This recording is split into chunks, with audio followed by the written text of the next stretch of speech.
জীৱন আৰু আপোন আপোন প্ৰজ্ঞাৰে পূজ্জ্বল সেই মোৰ পুৰাতন পৃথিৱীৰ সেউজীয়া আপোন মানুহ আছে বাবেই পৃথিৱী ধুনীয়া, পৃথিৱী আছে বাবেই মানুহ ধুনীয়া। সেই মানুহে কত কাল গছকি খচকি সৃজনৰ আৱেগত হাবি কাটি মন্দিৰ সাজিছে। জীৱনৰ মৃত্যুদীপ্ত তীব্ৰ প্ৰেৰণাত পাৰ হৈ উচ্ছল বাৰিধি, পাৰ হৈ গভীৰ অৰণ্য, দীপময় ভাৰত গঢ়িছে, কম্বুজত সাজিছে ওংকাৰ ধাম। সেই মোৰ ভাবিকালৰ স্ৰষ্টা দ্ৰষ্টা আপোন মানুহে কি কৰিব নোৱাৰে। সেই আপাহতে আমি হঠাতে লগ পালোঁ জাগিৰোড শংকৰদেৱ সংগীত মহাবিদ্যালয়ে 7 দিনীয়া কাৰ্যসূচীৰে যি সত্ৰীয়া নৃত্য, বৰগীত আৰু খোল বাদ্যৰ প্ৰশিক্ষণ আৰম্ভ কৰিছিলে। আজি শেষৰ দিনটো আছিলে। আমাৰ এই সৌভাগ্য যে আমি এগৰাকী সত্ৰীয়া সংস্কৃতিৰ সাধক শ্ৰদ্ধাৰ মানিক বৰবায়নদেৱক আমি লগ পাইছোঁ। আমি এই আপাহতে দুআষাৰ মনৰ কথা পাতিবলৈ বিচাৰিছোঁ। প্ৰথমতে মই আপোনাক ভৰি ধুই সেৱা ল'ব বিচাৰিছোঁ।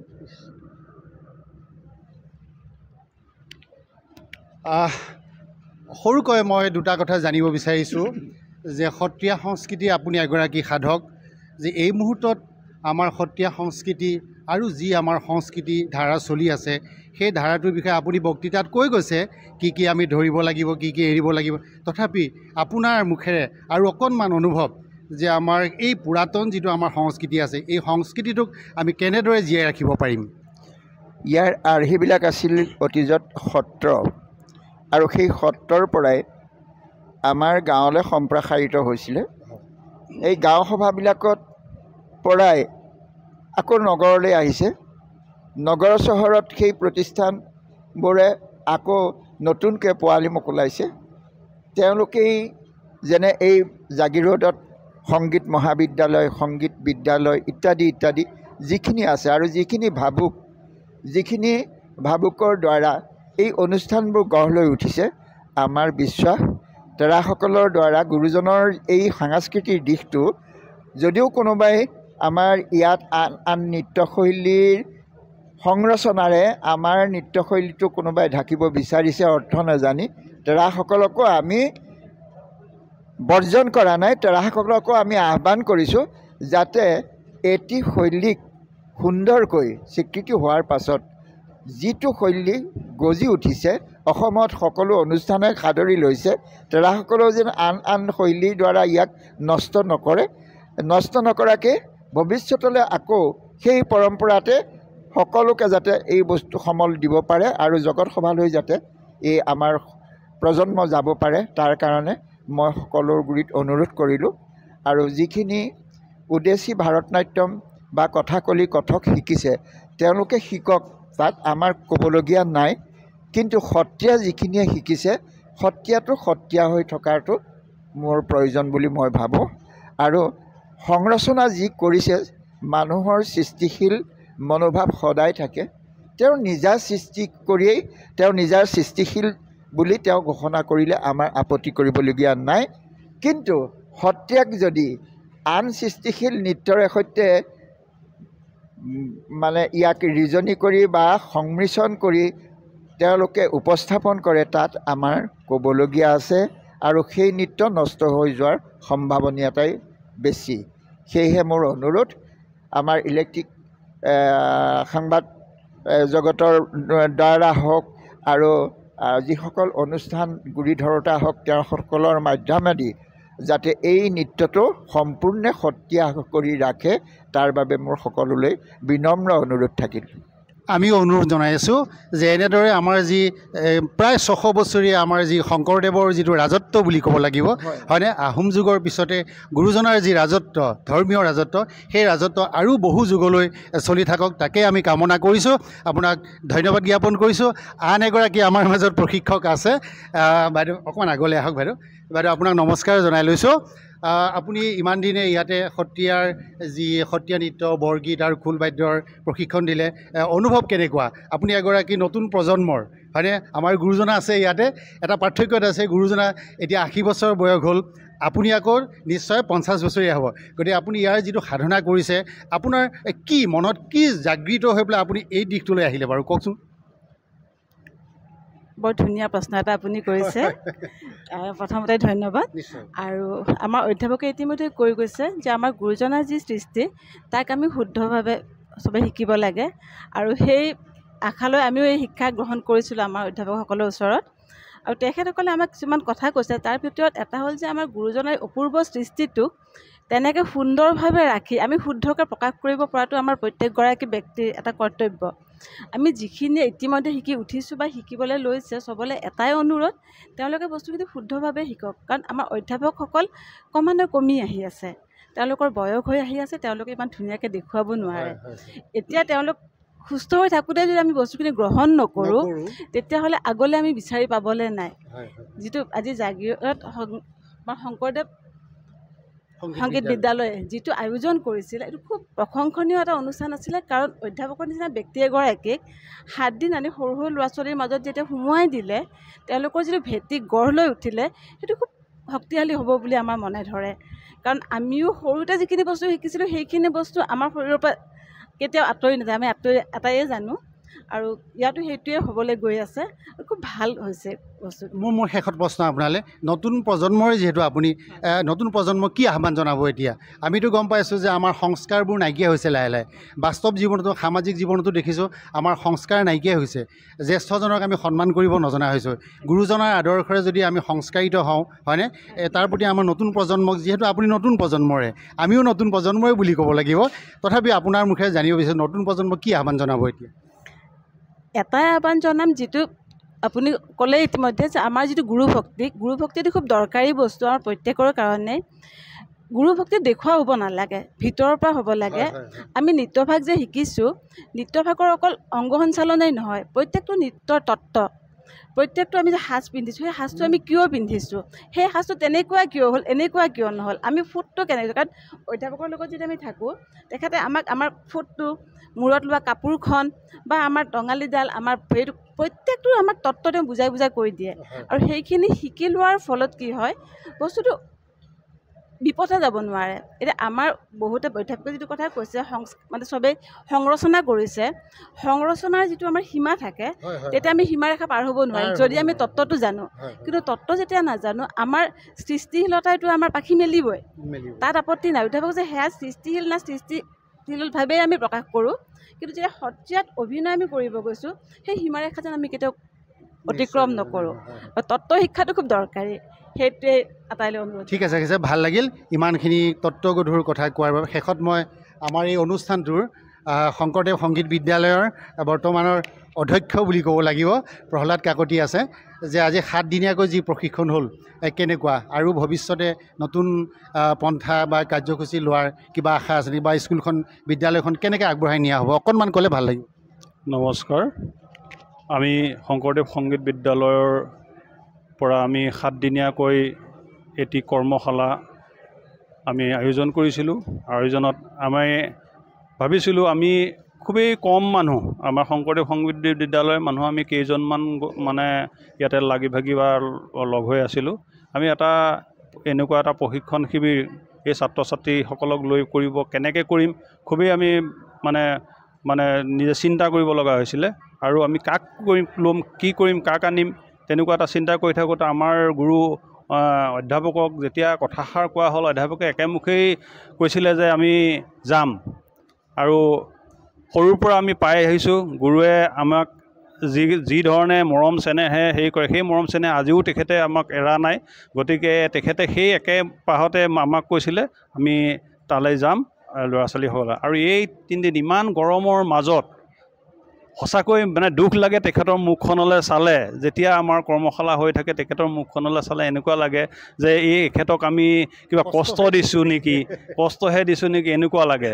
ল'ৰা ছোৱালীসকলৰ মুখলৈ চালে বেয়া লাগি যায়, এইসকলক এই গৰমত আমি কিয় হেৰি কৰিলোঁ। কিন্তু এইখিনি কৰাৰ মাজতো আমাৰ এটা মহান আনন্দ, কিয়নো এই তেখেতক আমি যে পাইছোঁ, সদায়তো আমি নাপাম। তেখেতে আজি আমাক এইকণ আহি পেলাই তেখেতে আমাৰ এই ল'ৰা ছোৱালীসকলক যি মৰম চেনেহে, যেনেদৰে এটা মানে আধ্যাত্মিক এই শিক্ষাখিনি তেখেতে দাঙি ধৰিলে বা দিলে, এইখিনি হয়তো আমি আকৌ পাম নে নাপাম মানে চিন্তা কৰিবলগীয়া কথা। গতিকে আমি ভাবিছোঁ যে আৰু অলপ বহল ভিত্তিত নিশ্চয় নিশ্চয় আমি যদি আমাৰ ধৰক ল'ৰা ছোৱালী বা হেৰি সমলটো কম, গতিকে আমি অলপ বহলকৈ যদি ল'ৰা ছোৱালী বহলকৈ পোৱা যায় তেখেতৰ থ্ৰুৱেদি আমি অলপ বহলকৈ অলপ দীঘলীয়াকৈ সময় লৈ অলপ মানে এই প্ৰশিক্ষণ বা এনেকুৱা ধৰণৰ কৰ্মশালা বা তেখেতৰ ধৰক এনে তাত্ত্বিক জ্ঞানৰ কিবা আলোচনা চক্ৰ থ্ৰুৱেদি আৰু আগুৱাই নিব পাৰোঁ নেকি, তাৰ চেষ্টাতহে আমি আগলৈ মানে তেখেতৰ গুৰিত আমি আশা কৰি ৰ'লোঁ। ঠিক আছে, ধন্যবাদ জ্ঞাপন কৰিছোঁ। মোৰ এটা কথা ক'বলৈ মন গৈছে, গেলামালৰ দোকানলৈ বহুত কাষ্টমাৰ যায়, কিন্তু সোণাৰী দোকানলৈ খুব কমকৈ মানে কাষ্টমাৰ যায়। গতিকে আমি ভাবিছোঁ গেলামালৰ দোকানলৈ যোৱা কাষ্টমাৰকেইটা আমাক নালাগে, সোণাৰী দোকানলৈ যোৱা কাষ্টমাৰখিনিহে আমাক প্ৰয়োজন হয়। আপোনালোক হৈছে সোণাৰী দোকানী, গতিকে সোণ যিসকলে কিনিব যায় তেওঁলোকে আৰ্থিকভাৱেও মানে খুব সবল হৈয়ে যায়। গতিকে যিসকল ছাত্ৰ ছাত্ৰীয়ে এই অনুষ্ঠানত অংশগ্ৰহণ কৰিলে তেওঁলোকে আচলতে একোবিধ সোণাৰী দোকানলৈ যোৱা গ্ৰাহক। গতিকে আপোনালোকে সোণ বিক্ৰী কৰিছে, সেই সোণৰ মূল্য তেওঁলোকে দিব পাৰিব। শেষত মোৰ গুৰুজনালৈ এটা সৰু আহ্বান আছে। আপুনি যিহেতু মাজুলী হয়নে, মোৰ এটা অনুৰোধ, আমি সদায় দেখা পাই থাকোঁ যে মাজুলীত যিবোৰ নাটক ভাওনা কৰে আমাৰ অসমীয়া ভাষাত কৰে, গুৰুজনাৰ ব্ৰজৱলী ভাষাত নকৰে। এই কথাটো কিয় হ'ল বাৰু, বা সেই কথাটোক আমি আমাৰ মধ্য অসমত বা হেৰিয়ালৈকে আমি ব্ৰজৱলী ভাষাত কৰোঁ। আমি যেতিয়া ৰাসখন কৰোঁ তেতিয়া ব্ৰজৱলী ভাষাত কৰোঁ, কিন্তু আমি দেখিছোঁ মাজুলীত কিন্তু আমাৰ অসমীয়া ভাষাতহে কৰে। এই কথাটো মানে মোৰ কেতিয়াবা বহুদিনৰ পৰা লাগি আছিলে, হেঁপাহ গৈছিলে কোনোবা যেতিয়া আধ্যাত্মিক গুৰু এজনক লগ পাম, এই কথাটো জানিব মন গৈছিলে। এতিয়া কেনেকুৱা হ'ব কথাটো, যে ব্ৰজৱলী ভাষাত কৰিলে বেছি ভাল লাগিব নে আমি অসমীয়া ভাষাত কৰিলে ভাল লাগিব? এই কথাটো যদি গুৰুজনাই অকণমান কৈ দিয়ে ভাল লাগিব। নিশ্চয়, এইটো এটা আপোনাৰ প্ৰশ্নটো এটা বহল ব্যাখ্যা হয়, কিন্তু কথা হ'ল প্ৰথমতে মই মাজুলীত আছিলোঁ হয়, 2000 চনত কিন্তু মই মাজুলীৰ পৰা তাৰে এটি সত্ৰৰ শাখা মই তিতাবৰত তৈয়াৰ কৰিলোঁ। তাত যাতে এই মোৰ সাংস্কৃতিক জীৱনৰ যি মই মাজুলীত লৈছিলোঁ সেইখিনি যাতে মই আকৌ তাতো পঢ়াৰ মেলিব পাৰোঁ, এই বুলি তাত সত্ৰ কৰিলোঁ। এতিয়া সত্ৰত তাতো ঠিক সংগীত নাটক একাডেমীৰ পৰা কিছুমান প্ৰজেক্ট, সত্ৰীয়া নৃত্য আৰু বৰগীতৰ এইখিনি মই তাত প্ৰশিক্ষণ দিছোঁ আৰু ওজাপালিৰ দিছোঁ, আৰু মাজে সময়ে গোটেই অসমতেই ঘূৰোঁ, এইখিনি কৰি আছিলোঁ। কিন্তু আপুনি যিটো প্ৰধান উদ্দেশ্য সুধিছে, মাজুলীত থাকোঁতেই মই এই বিষয়টো গুৰুজনৰ নাটককেইখন অংকীয়া নাটক ভাগি কৰে। আৰু মাজুলীত থাকোঁতে মই যেতিয়া বৰবায়ন হৈছিলোঁ তেতিয়া আমি বৰবায়ন হৈ গোটেই অসমত 3খনমান নাটক লৈ অসম চৰকাৰৰ সাংস্কৃতিক সঞ্চালকালয়ৰ সহযোগত আমি প্ৰায়বিলাক জেগাতে হাফলং ব্লক, মণিপুৰ ব্লক, আমাৰ গুৱাহাটী ব্লক, জাগিৰোড অহা নাই, মাত্ৰ বৰপেটা, খৈৰাবাৰী এইবিলাকত কৰি 3খন নাটক কৰি ফুৰিছিলোঁ। তেতিয়া মই ভাবিছিলোঁ যে অন্যান্য নাটক কৰিব নোৱাৰি নেকি, কিন্তু অন্যান্য নাটকবোৰ এনেধৰণৰ,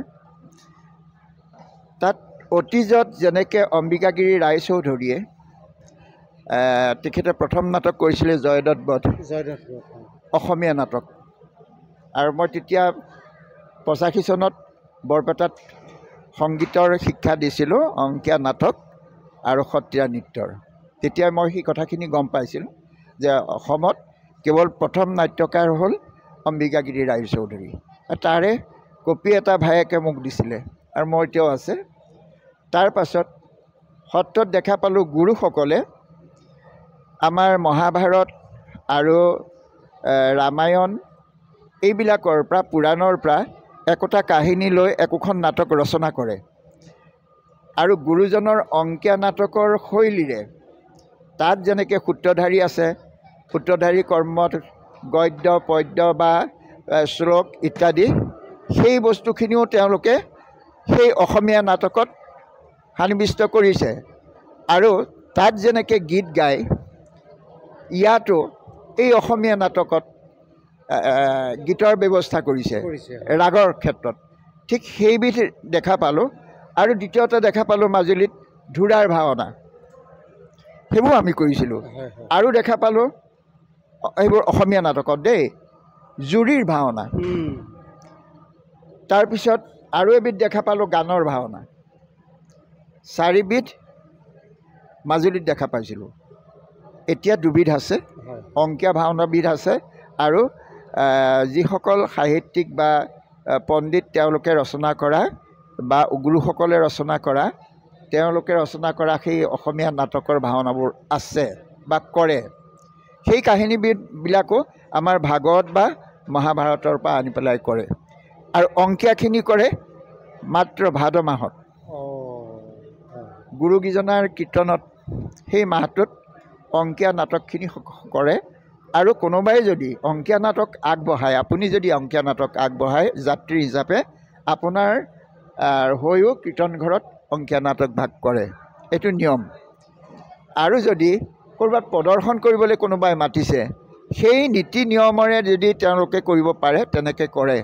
কিন্তু এতিয়া এটা ডাঙৰ কথা হৈছে যে অংকীয়া নাটকক গুৰুজনাৰ ওপৰত কলম ধৰা নিচিনা হৈছে। অংকীয়া নাটকক কাটি কুটি সমস্ত শেষ কৰি মাত্ৰ এঘণ্টা, কোনোবাই কৈছে আধা ঘণ্টাত কৰা, কোনোবাই কৈছে এঘণ্টাত কৰা ৰাম বিজয়, কোনোবাই কৈছে পাৰিজান হৰণ তিনে চমুকে এঘণ্টাৰ ভিতৰত কৰা। তেতিয়াহ'লে সেইটোতো মোৰ প্ৰশ্ন, সেইটোতো আমাৰ মহা অপৰাধ হৈছে। কিয় কাটিব? গুৰুজনৰ নাটকখনৰ এটি শব্দ কাটিবলৈ আমাৰ ক্ষমতা আছে জানো? সেইটো কিয় কৰাইছে? আৰু যিসকলে নেজানে সেইসকলে কৰোৱাইছে।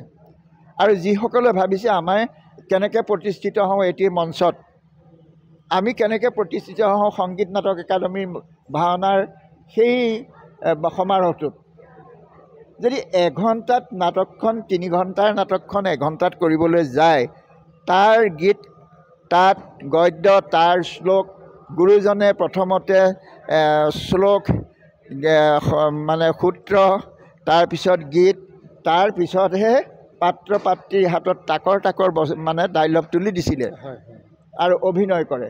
কিন্তু এইকেইটা দিশ সম্পূৰ্ণ এতিয়া বিলুপ্তি হৈ কেৱল মাত্ৰ কাহিনী ভাগ লৈ এই আমি যিবোৰ আধুনিক নাট চাওঁ, আমি যিবোৰ চিনেমা জগতলৈ যাওঁ কাহিনীটো চমুকে চোৱা, সেই দিশটো আমাৰ অংকীয়া নাটকতো আহি পৰিছেহি। বৰ দুখৰ বিষয়। আৰু দ্বিতীয়তে সত্ৰৰ পৰা বৰগীতেই ওলোৱা নাই, প্ৰসংগীয়া বৰগীত যিটো অসমত চলি আছে, এইটো প্ৰসংগীয়া বৰগীত নহয়, সেইটো মাত্ৰ কেৱল 2টা বা 3টা তালত বৰগীত গায়। ৰাগটোৱে যিহেতু 10 মিনিট বা 15 মিনিট বা 7 মিনিট ৰাগৰ 3টা ভাগ গোৱাৰ পাছতহে প্ৰসংগীয়া বৰগীতটো গাব পাৰে। তাত ঠেলা ঢুলনা এইবিলাক বস্তু আছে আৰু তালবিলাক সঞ্চাৰিত কৰাৰ নিয়ম আছে। এতিয়াও চলি আছে, বৰ্তমান চলি আছে সত্ৰবিলাকত। সেই গীতবোৰ বৰ্তমান বাহিৰলৈ প্ৰকাশ পোৱা নাই আৰু নেপাবও চাগে, আৰু পালেও মুস্কিলহে হ'ব। মই যিটো দেখা পাইছোঁ, অংকীয়া ভাওনাক আনি লৈ যেতিয়া কাটি কুটি এইখিনি কৰিলে, সেইখিনি যে নকৰিব সেইটোও নহয়, সেইটো আমাৰ প্ৰসংগৰ অন্তৰ্ভুক্ত, 14 প্ৰসংগৰ অন্তৰ্ভুক্ত। আৰু ঠিক এই যিখিনি বৰ্তমানলৈকে হৈ আছে সত্ৰীয়া নৃত্য, তাকো চমুৱাই কাটি কুটি কৰিবলৈ লৈছে, সেইটো বিলক্ষণ। সেইটো কৰিব নাপায়। যিমানলৈকে আছে সিমানলৈকে কৰি সিটুকুৰা পাছত কৰক লাগিলে কোনোবা এটা সময়ত, তেতিয়াহে ছাত্ৰ ছাত্ৰী বা আনেও উপলব্ধি কৰিব পাৰিব। হয় হয়, নিশ্চয় আমিও উপলব্ধি কৰিছোঁ যে আৰু কথা আছিলে পাতিবলৈ আপোনাৰ সৈতে। আৰু মই কওক, এইখিনিতে কওঁ যে সেই যিটো আৰ্হি, মই মাজুলীত থাকোঁতে সামাজিক নাটকতো মানে জড়িত আছিলোঁ। গতিকে সেই সামাজিক নাটক অসীম কুমাৰ শৰ্মাৰ লগত কৰোঁতে তেতিয়া মই অংকীয়া শৈলী যিটো, সেই শৈলীটোক মই অনুকৰণ কৰিছিলোঁ, কৰি সামাজিক নাটকত ব্যৱহাৰ কৰি চাইছিলোঁ আৰু তেওঁ কৰোৱাইছিলে। সেইটো কিন্তু আমি দিল্লীত NSDৰ আণ্ডাৰ যেতিয়া আমি প্ৰতিযোগিতামূলক এই নাটক কৰোঁ, তেতিয়া মই সংগীতত কিন্তু এৱাৰ্ড পাইছোঁ, মহেন্দ্ৰ এক্সেলেণ্ট এৱাৰ্ড। কিন্তু সেইটো মই উপলব্ধি কৰিলোঁ, তো গুৰুজনৰ নাটকৰ যে মই আৰ্হি ল'লোঁ সংগীতটো, আৰু সূত্ৰধাৰী উলিয়ালোঁ, গায়ন বায়ন উলিয়ালোঁ, ৰাগবিলাকেৰে মই তাত কাহিনী ভাগত ৰূপ দিলোঁ অভিনয়ত।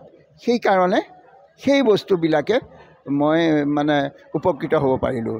নিশ্চয় নিশ্চয় বহুত ভাল লাগিল আপোনাৰ কথাখিনি হৃদয়ংগম কৰিছোঁ পুনৰবাৰ আপোনাক শ্ৰদ্ধা জনাইছোঁ মই এইখিনিতে এষাৰ কথা কওঁ যে গুৰুজনাৰ যি আমাৰ অপূৰ্ব সৃষ্টি আছে অসমীয়া জাতি এটাক সংস্কাৰিত কৰাৰতো কোনো পথেই নাই বা আমাৰ ইংৰাজীত ক'লে ৰিমিক্স বুলি কয় সেইবিলাকতো হ'বই নোৱাৰে কিন্তু সংস্কৃতিৰ নামত যি আমাৰ এটা প্ৰভাৱ এটা আহিছে সেই প্ৰভাৱটো যাতে আমি গুৰুজনাৰ সংস্কৃতিহে বন্ধ কৰিব পাৰিম গতিকে সকলোকে পুনৰবাৰ শ্ৰদ্ধা জনাইছোঁ আৰু এই অনুষ্ঠানটো এনেদৰে সুন্দৰভাৱে আগবঢ়াই নিয়াৰ বাবে প্ৰত্যেককে ধন্যবাদ জ্ঞাপন কৰি আৰু মোৰ এটা সম্পূৰ্ণ এটা আশা আছিলে যে গুৰুজনাৰ সৈতে দীঘলীয়াকৈ কথা পাতিম সময়ৰ অভাৱৰ বাবে আৰু কথা পাতিবলৈ থাকি গ'ল শেষত পুনৰবাৰ আপোনালোকক ধন্যবাদ জ্ঞাপন কৰিছোঁ এয়া আমাৰ নাচনী সকলো আছে গোটেইখিনি অকণমান দেখুৱাই দিলে ভাল লাগিব তেওঁলোককো সকলোকে পুনৰবাৰ শ্ৰদ্ধা জনাইছোঁ আৰু আপোনালোকে যদি এই অনুষ্ঠানটো চাই ভাল পাইছে তেনেহ'লে লাইক কৰিব শ্বেয়াৰ কৰিব ছাবস্ক্ৰাইব কৰিব আৰু ৰ'দালি দৰ্শন ইউটিউব চেনেলটো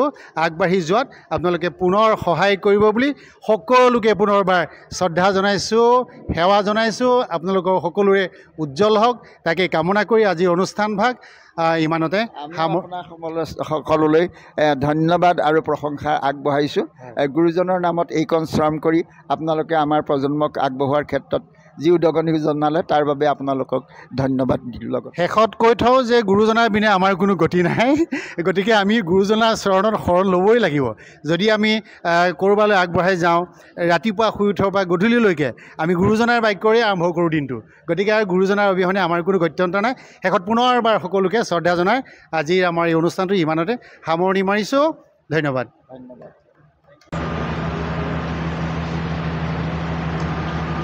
আমাৰ কেমেৰাটো